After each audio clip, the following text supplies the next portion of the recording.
اعوذ باللہ من الشیطان الرجیم بسم اللہ الرحمن الرحیم ومن آیاتہ اللیل والنہار، اور اللہ تعالیٰ کی قدرت کی نشانیوں میں سے رات اور دن ہیں، والشمس والقمر، اور سورج اور چاند ہیں، لا تسجدوا للشمس ولا للقمر، تم نہ تو سورج کو سجدہ کرو اور نہ چاند کو، واسجدوا للہ الذی خلقہن، بلکہ سجدہ اس اللہ کے سامنے کرو جو ان سب کو پیدا کرنے والا ہے۔ خلقہن، ہن ضمیر ان سب کی طرف لوٹ رہی ہے، شمس، قمر، لیل اور نہار کی طرف۔ ان کنتم ایاہ تعبدون، اگر تمہیں اسی کی عبادت کرنی ہے۔ فَإِنِ اسْتَكْبَرُوا، تو پھر بھی اگر یہ جی چرائیں، تکبر کریں، فَالَّذِينَ عِنْدَ رَبِّكَ،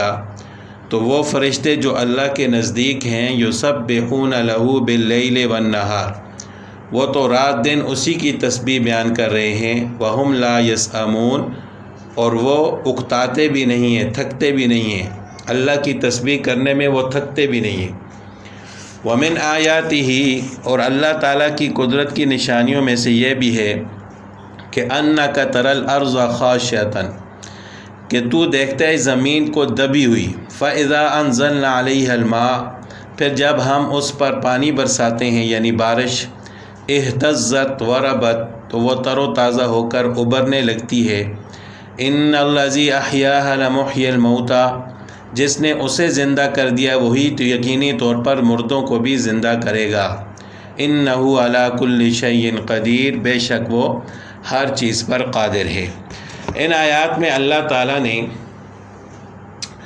اپنی قدرت کی نشانیاں بیان کرنے کے بعد اس بات کو ثابت کیا کہ سجدہ صرف خالق کائنات کا ہے، اس کے سوا کسی ستارے، انسان، سورج، چاند، کسی چیز کو بھی سجدہ کرنا حرام ہے، خواہ وہ عبادت کی نیت سے ہو یا محض تعظیم اور تکریم کی نیت سے ہو۔ دونوں صورتوں میں سجدہ کرنا حرام ہے۔ اگر کوئی عبادت کی نیت سے کسی کو سجدہ کرے گا،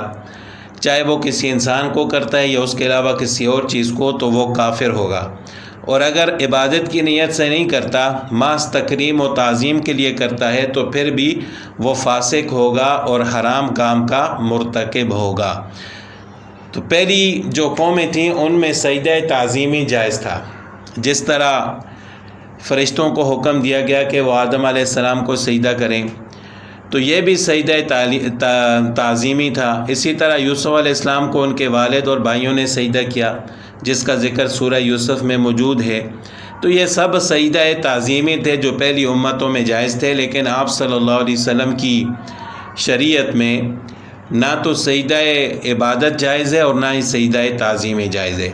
تو اللہ تعالیٰ فرماتے ہیں کہ جب سب کو پیدا کرنے والے اللہ تعالیٰ ہیں تو پھر اسی کی عبادت کرو، اور اگر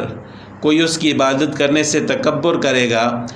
تو اللہ تعالیٰ کے ہاں جو فرشتے ہیں وہ اللہ کی عبادت کے لیے کافی ہیں، جو دن رات اللہ تعالیٰ کی تسبیح کرتے ہیں۔ وَهُمْ لَا يَسْأَمُونَ، اور وہ تھکتے بھی نہیں ہیں۔ یہاں پر سجدہ تلاوت ہے اور سجدہ تلاوت واجب ہے، تو لہٰذا سننے والوں پر یہاں سجدہ تلاوت واجب ہو جائے گا۔ وَمِنْ آیَاتِهِ أَنَّكَ تَرَى الْأَرْضَ، یہاں سے اللہ تعالیٰ نے دوسری نشانی بیان فرمائی کہ دیکھو مردوں کو مرنے کے بعد کیسے زندہ کیا جائے گا۔ تو اس کی آسان مثال زمین ہے، وہ کیسی دبی ہوئی ہوتی ہے، خشک ہوتی ہے، لیکن جب ہم اس پر پانی نازل کرتے ہیں تو وہ دوبارہ زندہ ہو جاتی ہے، تر و تازہ ہو جاتی ہے اور اس میں سبزہ اگ جاتا ہے۔ تو اسی طرح اللہ تعالیٰ قیامت کے دن مردوں کو بھی دوبارہ زندہ فرمائیں گے۔ ان الذین یلحدون فی آیاتنا، جو لوگ ہماری آیتوں میں کج روی کرتے ہیں، یعنی اس میں تنقید کرتے ہیں، طرح طرح کی باتیں نکالتے ہیں، لا یخفون علینا، وہ کچھ ہم سے مخفی نہیں۔ افمن یلقی فی النار، جو آگ میں ڈالا جائے وہ اچھا ہے، خیر، وہ اچھا ہے، ام من یاتی آمنا یوم القیامہ، یا جو امن و امان کے ساتھ قیامت کے دن آئے وہ اچھا ہے۔ اعملوا ما شئتم، جو چاہو کرو، کرتے چلے جاؤ، انہ بما تعملون بصیر، وہ تمہارا سب کیا کرایا دیکھ رہا ہے، یعنی جو بھی تم عمل کرتے ہو اللہ تعالیٰ اس کو دیکھ رہے ہیں۔ اس سے پہلے منکرین توحید و رسالت کو زجر اور تنبیہ اور ان کے عذاب کا ذکر تھا، جو رسالت اور توحید کا کھل کر صاف انکار کرتے تھے۔ یہاں سے انکار کی ایک خاص قسم کا ذکر کیا جاتا ہے جس کا نام ہے الحاد، یلحدون۔ لحد اور الحاد کے لغوی معنی ہے ایک طرف مائل ہونے کے ہیں۔ اسی طرح قبر کی لحد کو بھی اس لیے لحد کہا جاتا ہے کہ اس کو ایک طرف اندر کر کے کھودا جاتا ہے۔ تو بہرحال قرآن و حدیث کی اصطلاح میں آیات قرآنی سے عدول اور انحراف کو الحاد کہتے ہیں۔ لغوی معنی کے اعتبار سے تو یہ عام ہے، صراحتاً کھلے طور پر انکار اور انحراف کو الحاد کہا جاتا ہے، یا تعویل فاسدہ کے بہانے سے انحراف کرے۔ لیکن عام طور سے الحاد ایسے انحراف کو کہتے ہیں کہ ظاہر میں تو قرآن اور اس کی آیات پر ایمان و تصدیق کا دعویٰ کرے، مگر ان کے معنی اپنی طرف سے ایسے گڑھے جو قرآن اور سنت کے مطابق نہ ہوں اور جمہور امت کے خلاف ہوں۔ یعنی ظاہری طور پر کوئی آدمی یہ کہتا ہے میں قرآن پر ایمان لاتا ہوں اور اس کی آیات کو بھی پڑھے، اس کی تلاوت بھی کرے، لیکن اس کے معنی اور مطالب اور اس کی تفسیر ایسی بیان کرے کہ جو نہ خود رسول اللہ صلی اللہ علیہ وسلم سے ثابت ہو، نہ صحابہ کرام سے، اور نہ جمہور امت سے، تو اپنی طرف سے اس کے معنی گڑھ کر اپنا فاسد جو اس کا مقصد ہوتا ہے وہ اس کو پورا کرنے کی کوشش کرے، تو ایسے آدمی کو ملحد کہا جاتا ہے۔ تو بہرحال اللہ تعالیٰ نے فرمایا کہ ایسے لوگ وہ ہیں جو آگ والے ہیں، یعنی جن کو آگ میں ڈالا جائے اور جو امن کی حالت میں ہمارے پاس آئیں، وہ دونوں برابر نہیں ہو سکتے۔ ان الذین کفروا بالذکر لما جاءہم، بے شک وہ لوگ جنہوں نے کفر کیا، ذکر یعنی قرآن کا، لما جاءہم جب وہ ان کے پاس پہنچ چکا، وَإِنَّهُ لَكِتَابٌ عزیز، یہ بڑی باوقت کتاب ہے، لا یاتیہ الباطل من بین یدیہ، جس کے پاس بھی باطل پھٹک نہیں سکتا، نہ اس کے سامنے نہ اس کے پیچھے، ولا من خلفہ، نہ اس کے پیچھے، تنزیل من حکیم حمید، یہ نازل کردہ حکمتوں والی خوبیوں والی کتاب ہے۔ ما یقال لک الا ما قد قیل للرسل من قبلک، آپ سے وہی کہا جاتا ہے جو آپ سے پہلے رسولوں سے بھی کہا گیا۔ ان ربک لذو مغفرۃ، بے شک آپ کا رب معافی والا ہے، وذو عقاب علیم، اور دردناک عذابوں والا ہے۔ ان الذین کفروا بالذکر، جمہور مفسرین نے فرمایا کہ ذکر سے مراد یہاں قرآن ہے، اور جملہ ان الذین کفروا بالذکر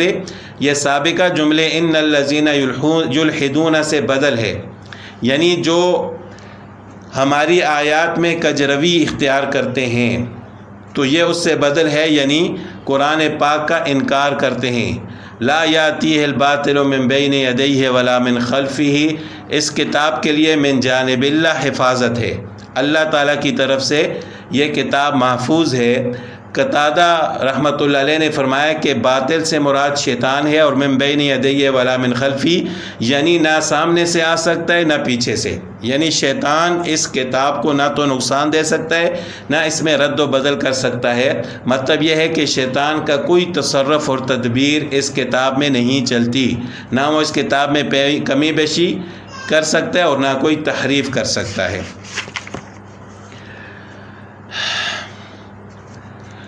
تو بہرحال اللہ تعالیٰ فرماتے ہیں کہ وَلَوْ جَعَلْنَاهُ قُرْآنًا أَعْجَمِيًّا، اگر ہم اسے عجمی زبان کا قرآن بناتے، لَقَالُوا، تو وہ لوگ کہتے لَوْلَا فُصِّلَتْ آیَاتُهُ، تو کہتے کہ اس کی آیتیں صاف صاف بیان کیوں نہیں کی گئیں، یعنی وہ لوگ مخاطب جو تھے عرب والے وہ عربی زبان سمجھتے تھے، تو اس وجہ سے اللہ تعالیٰ نے قرآن کریم کو عربی زبان میں نازل فرمایا۔ اگر اس کو عجمی زبان میں نازل فرماتے تو یہ کہتے کہ اس قرآن کی آیتیں صاف صاف کیوں نہیں ہیں۔ اعجمی و عربی، یہ کیا کہ عجمی کتاب اور رسول اور عربی رسول، یعنی کتاب عجمی ہے اور رسول عربی ہے۔ قل هو للذین آمنوا ھدی و شفاء، کہہ دیجئے کہ یہ تو ایمان والوں کے لیے ہدایت اور شفا ہے۔ والذین لا یؤمنون فی آذانہم وقر، اور جو ایمان نہیں لاتے ان کے کانوں میں تو بہرا پن اور بوجھ ہے، وہو علیہم عمی، اور یہ ان پر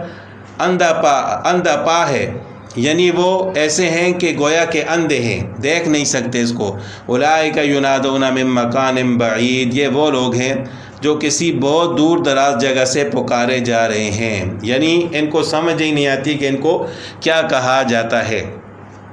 اعجمی، اس کا مطلب یہ ہے کہ اگر ہم قرآن کو عربی زبان کے علاوہ کسی زبان میں بھیجتے تو قریش عرب جو قرآن کے پہلے مخاطب ہیں ان کو یہ شکایت ہوتی کہ یہ کتاب ہماری سمجھ میں نہیں آتی، اور تعجب سے کہتے کہ نبی تو عربی ہے اور کتاب اعجمی۔ اب یہاں پر دو لفظ ہیں، ایک ہے عجم اور ایک ہے اعجم۔ یہاں پر لفظ ہے اعجمی۔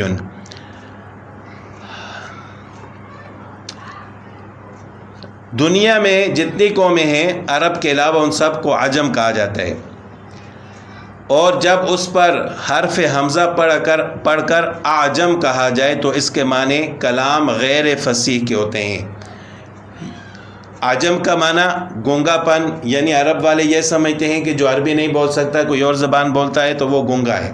اور اعجم اس کے اوپر حمزہ بڑھا دیں تو اس کا مطلب ہے کہ یہ کلام غیر فصیح ہے۔ اس لیے عجمی اس شخص کو کہیں گے جو عربی نہ ہو اگرچہ کلام فصیح بولتا ہو، اور اعجمی اس کو جو کلام فصیح نہ کر سکے۔ قل هو للذین آمنوا ھدی و شفاء، یہاں قرآن کریم کی دو صفتیں بتائی گئی، ایک یہ کہ وہ ہدایت ہے زندگی کے ہر شعبے میں، انسان کو یہ راستہ بتلاتا ہے جو اس کے لیے نافع ہوتا ہے، اور دوسرا یہ کہ اس میں شفا ہے۔ قرآن کریم کا امراض باطنہ، کفر اور شرک، حسد، حرص، طمع وغیرہ سے شفا ہونا تو بالکل ظاہر ہے، ظاہری اور جسمانی امراض سے شفا ہونا بھی اس میں داخل ہے، جیسا کہ مشاہدہ ہے کہ بہت سی جسمانی امراض کا علاج قرآنی دعاؤں سے ہوتا ہے اور وہ بھی کامیاب ہوتا ہے، جس طرح سورہ فاتحہ ہے، سورہ فاتحہ پڑھ کر دم کیا جائے تو وہ بھی بیماروں کو شفا ملتی ہے اس سے۔ اسی طرح وَنُنَزِّلُ مِنَ الْقُرْآنِ مَا هُوَ شِفَاءٌ وَرَحْمَةٌ لِّلْمُؤْمِنِينَ، اور بھی قرآن پاک کی کئی ایسی آیات ہیں کہ جو ظاہری جسمانی بیماریوں کے لیے بھی شفا ہیں۔ اولئک ینادون من مکان بعید، یہ وہ لوگ ہیں کہ گویا کہ ان کو دور سے آواز دی جا رہی ہے، دور دراز جگہ سے ان کو پکارا جا رہا ہے۔ یہ ایک تمثیل ہے، جو آدمی کلام کو سمجھتا ہو عرب اس کو کہتے ہیں کہ انت تسمع من قریب، یعنی تم قریب سے سن رہے ہو، اور جو کلام کو نہ سمجھے اسے کہتے ہیں انت تنادی من بعید، یعنی تم دور سے آواز دیے جا رہے ہو۔ یعنی مطلب یہ ہے کہ یہ لوگ چونکہ قرآنی ہدایت کو سننے اور سمجھنے کا ارادہ نہیں رکھتے، اس لیے گویا کہ ان کے کان بہر ہیں، ان کی آنکھیں اندھی ہیں، ان کے ہدایت کی تعلیم دینا ایسا ہے جیسا کہ کسی کو بہت دور سے پکارا جائے اور اس کے کانوں تک آواز نہ پہنچتی ہو۔